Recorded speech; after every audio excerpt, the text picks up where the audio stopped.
তার মানে যদি আমরা উদাহরণ দিই তাহলে বরফকে তাপ প্রয়োগ করবো কি হবে পানি, পানিকে তাপ প্রয়োগ করবো সে কি হবে বাষ্প।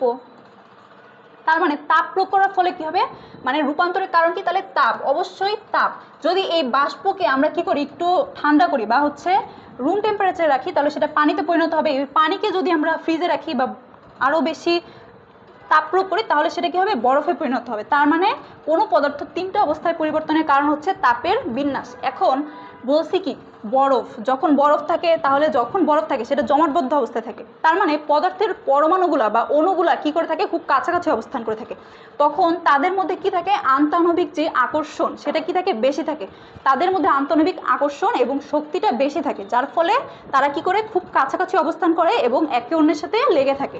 কিন্তু যখন এই পদার্থটা আর কি যদি আমরা একটু তাপ প্রয়োগ করি তখন ওই আন্তঃআণবিক দূরত্বগুলো কি করে বৃদ্ধি পায়, তাদের মধ্যে গতিশক্তি বৃদ্ধি পেতে থাকে, তারা কি করে অণুগুলো ছোটাছুটি শুরু করে, ফলে তাদের মধ্যে দূরত্ব বৃদ্ধি পায় এবং আকর্ষণও কি হয় কমতে থাকে। আর তাদের যদি আরো তাপ প্রয়োগ করা হয় তখন বাষ্প, তখন আন্তঃআণবিক আকর্ষণটা কি আরো কমে যায়। যদি বলে আন্তঃআণবিক আকর্ষণ কোনটায় সবচেয়ে বেশি থাকে তাহলে আমরা কি দেখাবো বরফ, কারণ অণুগুলো কি করে থাকে জমাটবদ্ধ অবস্থায় থাকে, একে অন্যের সাথে লেগে থাকে। এখন বলছে কোন পদার্থ প্রকৃতিতে তরল বায়বীয় ও কঠিন একই অবস্থায় পাওয়া যায়। তিনটা অবস্থায় কি করে পাওয়া যায়, তিনটা অবস্থায় কাকে পাওয়া যায় পানিকে।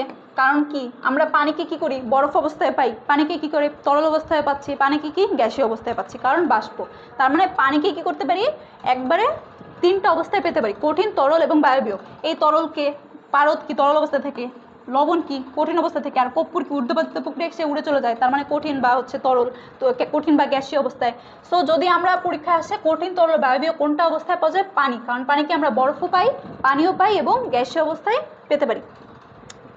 তো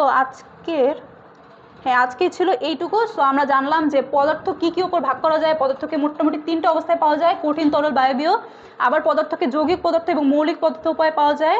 ঊর্ধ্বপাতিত প্রক্রিয়া কি, যে প্রক্রিয়া হচ্ছে কঠিন বস্তু তরলে পরিণত না হয় সরাসরি গ্যাসীয় অবস্থায় যায়। ঊর্ধ্বপাতিত প্রক্রিয়ায় কিছু কিছু উদাহরণ আমরা জানলাম, এগুলো ভেরি ভেরি ইম্পর্টেন্ট, এগুলো বেশি ইম্পর্টেন্ট, এগুলো সব আমাদের মুখস্থ রাখতে হবে, এগুলো খুব ইম্পর্টেন্ট। সো এটাই ছিল আজকের টপিক। থ্যাংক ইউ সবাইকে।